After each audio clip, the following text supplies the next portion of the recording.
नमस्कार। आज का पाठ है आचार्य रामचंद्र शुक्ल जी का विचार प्रधान निबंध भय। सर्वप्रथम हम लेखक परिचय करते हैं। आचार्य रामचंद्र शुक्ल का जन्म सन 1886 ईस्वी में हुआ। आचार्य शुक्ल हिंदी साहित्य के सर्वोत्कृष्ट गद्यकार हैं। यानी शुक्ल जी हिंदी साहित्य के सर्वश्रेष्ठ गद्यकार हैं। उनका हिंदी साहित्य का इतिहास अत्यंत प्रामाणिक ग्रंथ हैं। हिंदी साहित्य का इतिहास यानी हिंदी साहित्य के अब तक लिखे गए इतिहासों में शुक्ल जी द्वारा लिखा गया हिंदी साहित्य का इतिहास है। इसको सबसे प्रामाणिक तथा व्यवस्थित इतिहास माना जाता है। शुक्ल जी ने इसे हिंदी शब्द सागर की भूमिका के रूप में लिखा था। हिंदी शब्द सागर, भ्रमर गीत सार, जायसी ग्रंथावली, तुलसी साहित्य आदि विविध ग्रंथों का उन्होंने संपादन कार्य भी किया। हिंदी की सैद्धांतिक समीक्षा के मानदंडों की स्थापना के संदर्भ में शुक्ल जी का अप्रतिम योगदान रहा है। अप्रतिम का अर्थ है अनुपम योगदान रहा है। सैद्धांतिक समीक्षा यानी सिद्धांतों संबंधी गुण दोषों की आलोचना के पैमाने, मानदंड यानी पैमाना की स्थापना के संदर्भ में शुक्ल जी का अनुपम योगदान रहा है।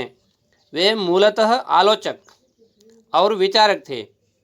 आलोचक का अर्थ है किसी ग्रंथ के गुण दोषों की विवेचना करना, तो वे मूलतः आलोचक भी और विचारक भी थे।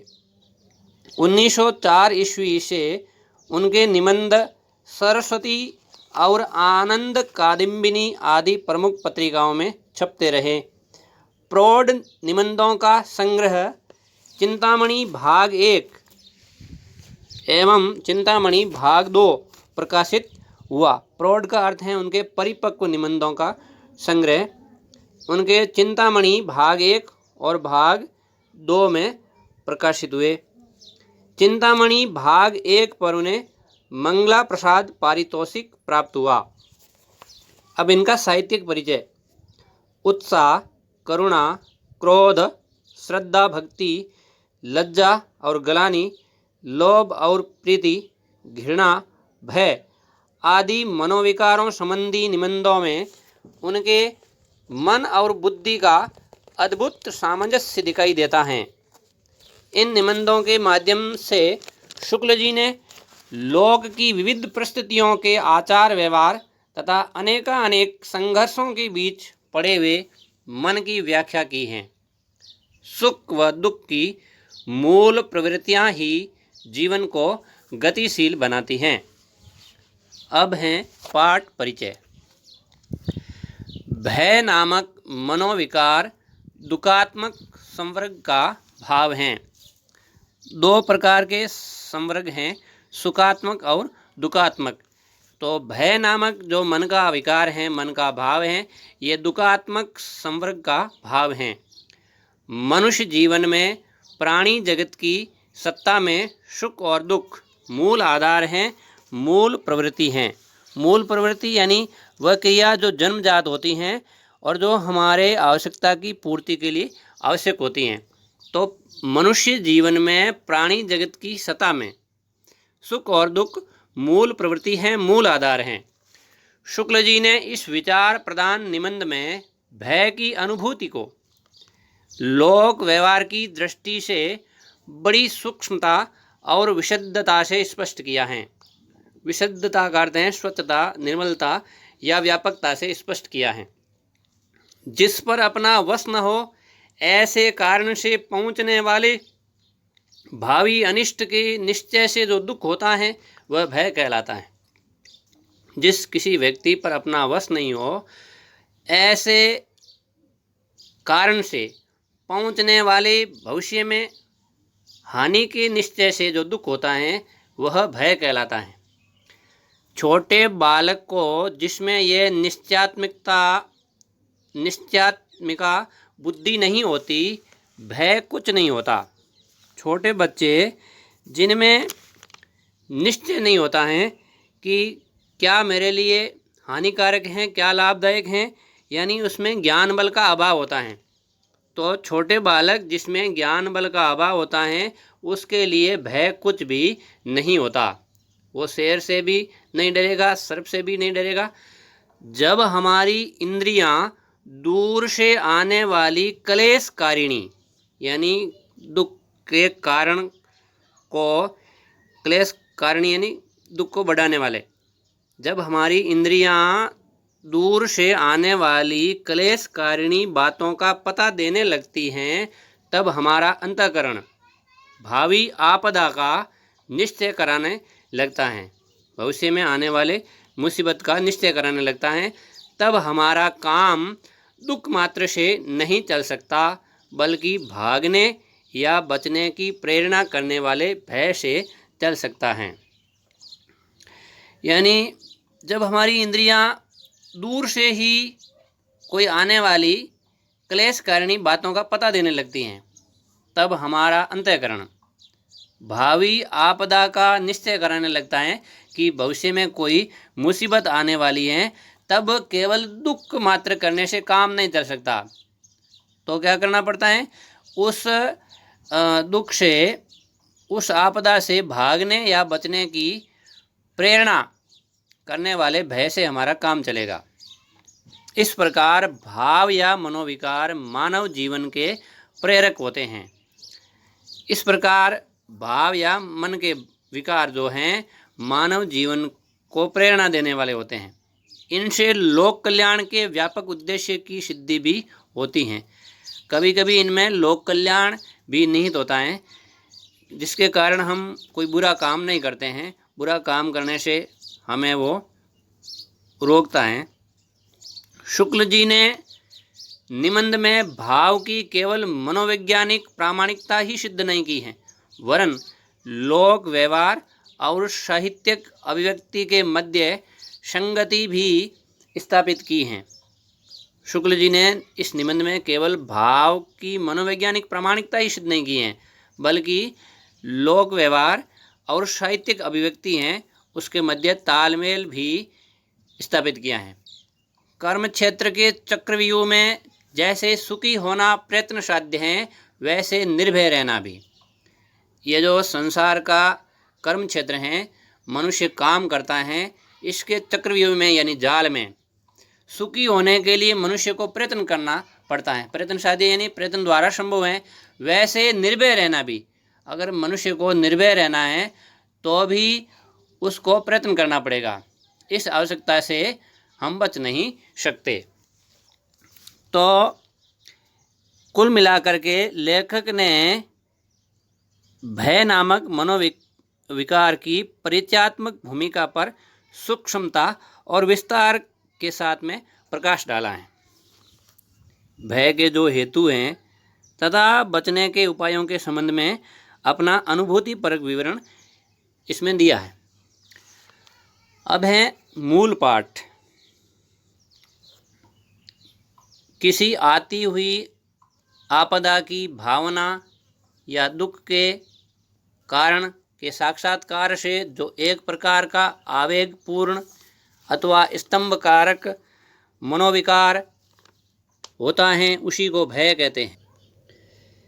किसी आती हुई मुसीबत की भावना, आपदा की भावना या दुख के कारण से जो साक्षात्कार होता है यानी आमना सामना होता है, उससे एक प्रकार का आवेगपूर्ण यानी उत्तेजनापूर्ण अथवा स्तंभकारक यानी व्यक्ति को निष्क्रिय सा बना देने वाला या निर्णय लेने में अक्षम बनाने वाला मनोविकार होता है, उसी को भय कहते हैं।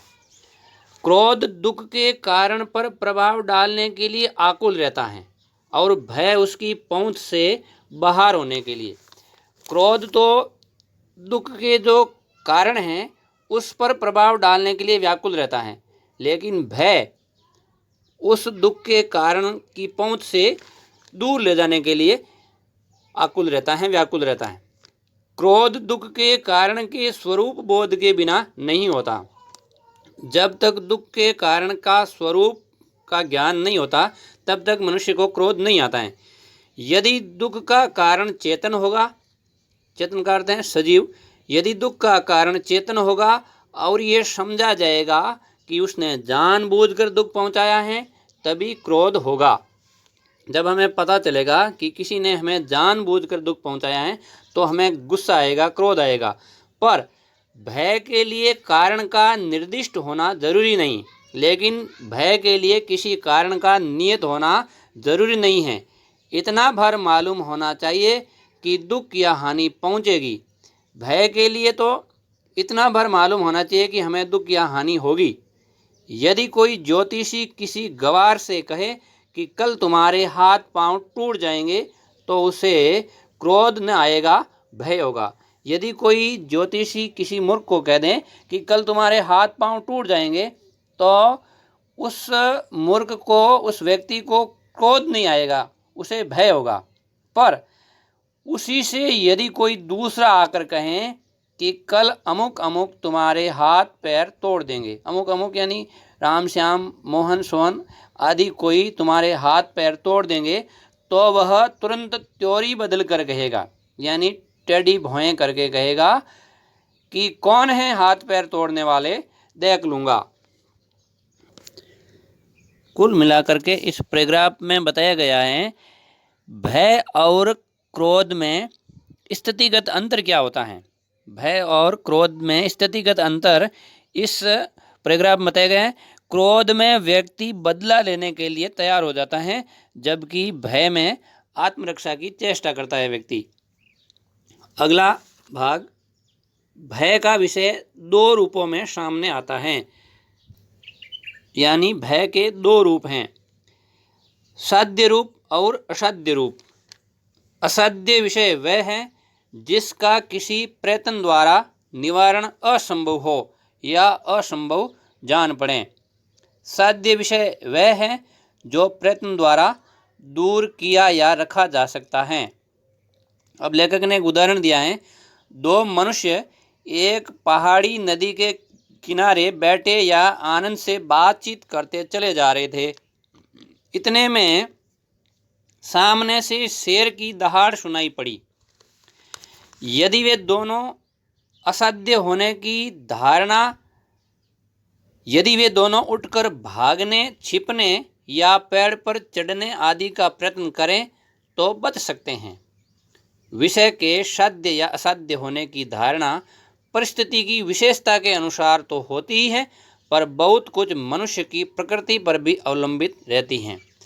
अब साध्य और असाध्य रूप को लेखक ने समझाया है कि अगर दो मनुष्य एक पहाड़ी नदी के किनारे बैठे हैं या आनंद से बातचीत करते चले जा रहे हैं, इतने में अगर सामने से उनको कोई शेर की दहाड़ सुनाई दे रही है, तो अगर वो वहाँ से उठकर भागेंगे, छिपेंगे या पेड़ पर चढ़ जाएंगे तो वो बच जाएंगे। कुल मिलाकर के विषय का साध्य और असाध्य होना परिस्थिति के अनुसार भी निर्भर करता है और कुछ मनुष्य के स्वभाव पर भी आश्रित रहता है। क्लेश का कारण ज्ञान होने पर उसकी अनिवार्यता का निश्चय अपनी व्यवस्था या असमता की अनुभूति के कारण होता है। यदि यह अनुभूति कठिनाइयों और आपत्तियों को दूर करने के अनभ्यास या साहस के अभाव के कारण होती है, तो मनुष्य स्तंभित हो जाता है, उसके हाथ पांव नहीं हिल सकते।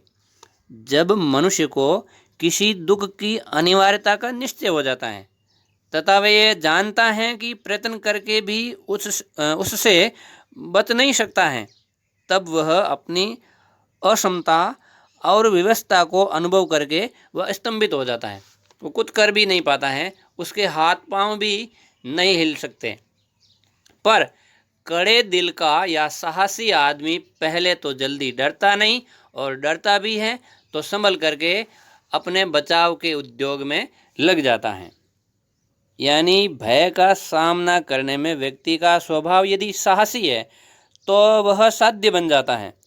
अक्षम एवं अनभ्यस्त लोगों के लिए भय असाध्य बन जाता है। आगे का भाग, अब भय जब स्वभावगत हो जाता है तब कायरता या भीरुता कहलाता है। जब भय स्वभाव में ही आ जाता है तब वह कायरता या भीरुता या डरकोपपन कह सकते हैं, वो कहलाता है। और भारी दोष माना जाता है विशेषतः पुरुषों में। भय जब स्वभाव में आ जाता है तो यह पुरुषों के लिए भारी दोष माना जाता है। स्त्रियां स्त्रियां स्त्रियां भीरुता तो उसकी लज्जा के समान ही रसिकों के मनोरंजन की वस्तु रही हैं। अब स्त्रियों में लज्जा पुरुषों के लिए मनोरंजन की वस्तु रही है। रसिकों यानी आनंद प्रिय पुरुषों के लिए लज्जा तो है, वो मनोरंजन की वस्तु रही है। वैसे ही स्त्रियों में अगर भीरुता है तो वो भी आनंद प्रिय पुरुषों के लिए मनोरंजन की वस्तु होगी, पर पुरुषों के लिए ये भारी दोष माना जाएगा। पुरुषों की भीरुता की पूरी निंदा होती है। ऐसा जान पड़ता है कि पुराने जमाने से पुरुषों ने न डरने का ठेका ले रखा है। भीरुता के संयोजक अवयवों में क्लेश सहने की आवश्यकता और उसकी शक्ति का अविश्वास प्रदान है। भीरुता को उत्पन्न करने वाले अंगों में अवयवों यानी अंगों में क्लेश सहने की आवश्यकता और उसकी शक्ति का अविश्वास प्रदान है। शत्रु का सामना करने से भागने का अभिप्राय यही होता है कि भागने वाला शारीरिक पीड़ा नहीं सह सकता, तभी अपनी शक्ति के द्वारा उस पीड़ा से अपनी शक्ति का विश्वास नहीं रखता। यह तो बहुत पुरानी चाल की भीरुता हुई। जीवन के और अनेक व्यापारों में भी भीरुता दिखाई देती हैं। अनेक ऐसे कार्य हैं जिनमें भी डरकोपपन दिखाई देता है। अर्थ हानि के भय से बहुत से व्यापारी कभी कभी किसी विशेष व्यवसाय में हाथ नहीं डालते हैं। कुछ व्यापारी ऐसे होते हैं, उनको अर्थ का धन हानि का डर होता है, तो वे किसी विशेष व्यवसाय में हाथ ही नहीं डालते कि इस व्यवसाय को मैं करूँगा तो मुझे नुकसान हो जाएगा। परास्त होने के भय से यानी हार जाने के भय से बहुत से पंडित कभी कभी शास्त्रार्थ से मुंह चुराते हैं, यानी वो शास्त्रार्थ करने से कतराते हैं। इस प्रकार की भीरुता की तह में सहन करने की अक्षमता इस प्रकार की भीरुता की तह में सहन करने की अक्षमता और अपनी शक्ति का अविश्वास छिपा रहता है, यानी उसे अपनी शक्ति पर भरोसा नहीं रहता है, सहन करने की अक्षमता होती है। भीरु व्यापारी में अर्थ हानि सहने की अक्षमता और अपने व्यवसाय कौशल पर अविश्वास तथा भीरु पंडित में मान हानि सहने की अक्षमता और अपने विद्या बुद्धि बल पर अविश्वास निहित होता है। एक ही प्रकार की भीरुता ऐसी दिखाई देती है जिसकी प्रशंसा होती है, और वह है धर्म भीरुता। लेकर कह रहे हैं एक प्रकार की जो भीरुता है, जो कायरता है, ऐसी दिखाई पड़ती हैं जिसकी प्रशंसा होती है, वहाँ धर्म भीरुता होती है। पर हम तो उसे भी कोई बड़ी प्रशंसा की बात नहीं समझते। लेकर कह रहे हैं मैं तो उसे भी कोई बड़ी प्रशंसा की बात नहीं समझता। धर्म से डरने वालों की अपेक्षा धर्म की ओर आकर्षित होने वाले हमें अधिक धन्य जान पड़ते हैं। धर्म से डरने वालों की अपेक्षा धर्म की ओर आकर्षित होने वाले, जो श्रेष्ठ धर्म को जानते हुए उसके प्रति आकर्षित होता है, वो अधिक धन्य जान पड़ता है। कई व्यक्ति तो धर्म से डरते हैं, मैं ऐसा नहीं करूँगा तो पाप हो जाएगा। जो किसी बुराई से यही समझकर पीछे हटते हैं कि उसके करने से अधर्म होगा, उसकी अपेक्षा वे कई श्रेष्ठ हैं जिन्हें बुराई अच्छी ही नहीं लगती। लेकर कह रहे हैं कुछ लोग बुराई से डर करके कि यहाँ ऐसा करूँगा तो बुराई हो जाएगी, तो वो पीछे हट जाते हैं। लेकिन जिसको बुराई ही अच्छी नहीं लगती वो श्रेष्ठ व्यक्ति हैं।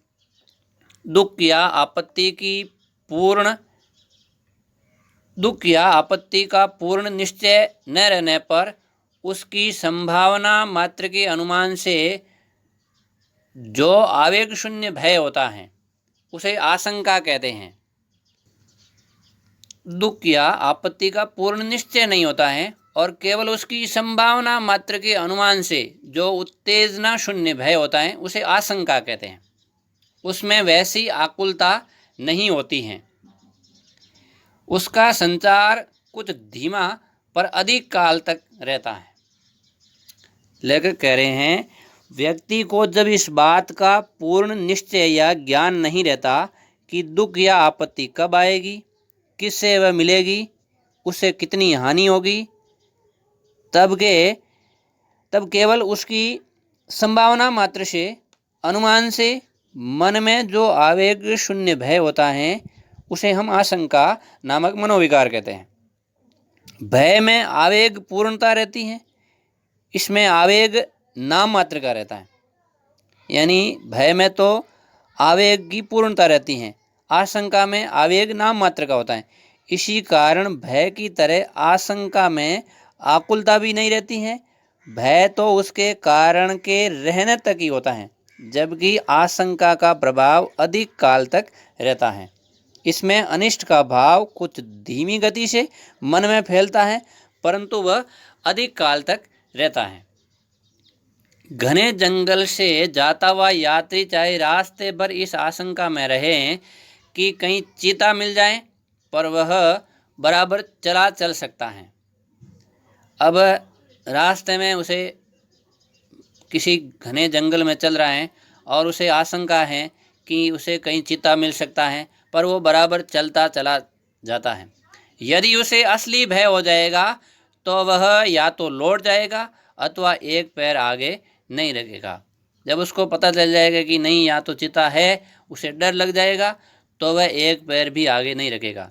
दुखात्मक भावों में आशंका की वही स्थिति समझनी चाहिए जो सुखात्मक भावों में आशा की। दुख के भावों में आशंका की वही स्थिति होती है जो सुख के भावों में आशा की होती है। अपने द्वारा कोई भयंकर काम किए जाने की कल्पना या भावना मात्र से भी क्षणिक स्तंभ के रूप में इस प्रकार के भय का अनुभव होता है। जैसे कोई किसी से कहे कि इस छत से कूद जाओ, तो कूदना और न कूदना उसके हाथों में होते हुए भी वह कहेगा कि डर मालूम होता है। यह डर भी पूर्ण भय नहीं है। लेखक कह रहे हैं, जैसे कोई किसी व्यक्ति से कहें कि इस छत से कूद जाओ, तो कूदना और न कूदना उसके हाथ में होता है, लेकिन फिर भी वो कहेगा कि डर मालूम होता है, तो यह डर भी पूर्ण भय नहीं है। इसके आगे का भाग अगली क्लास में पढ़ेंगे। धन्यवाद।